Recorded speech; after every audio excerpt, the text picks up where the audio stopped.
Oh, Jason Kelce. Oh, Jason Kelce. You were want to be patriotic and wish everyone a happy 4th right after the one big beautiful bill got signed. And then you wonder why you got the reaction you did. Can you flex your white privilege anymore in people's faces as your brother does? Has your brother got that hair club for men Tom Selleck look and looking like a Bridges run a bowl and Jeff Bridges, or got some kind of imagery of what y'all going through? You know, I think one of the most frustrating things, if I will, and I've been guilty of it myself,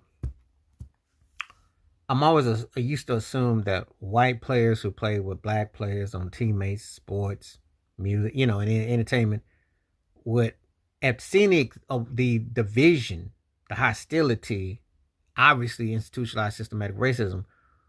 And what the Eagles didn't go to the White House, not like this past time they did, but not the last time, in solidarity because of what Trump was about, but it just is ingrained that you just become, because of your privilege and your circumstances, that you have a tendency to gravitate towards things that, shall we say, benefit you, and you understand your privilege in society.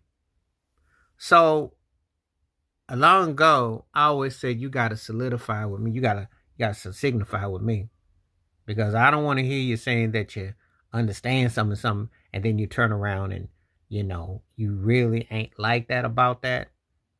Because if you're going to say that it makes sense, but then it doesn't, the one big beautiful bill ain't no way in the world that's going to make anyone proud to be no American.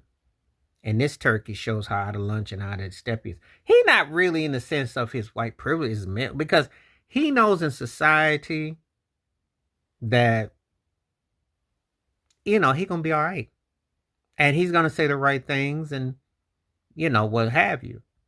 However, when people are losing their medical and they're losing their benefits and they're losing, everyday things, you just, that's not a shock or surprise. It's not a shock or surprise. There's a reason why they give him a platform and they put money on him, because he's going to understand his privilege, And what more can you say when you understand your privilege? No one's gonna, hey, that's the bag. That's the way it is. So we look at it in different eyes and different visions, and we, um, that's how we look at it. We, there's no if and buts about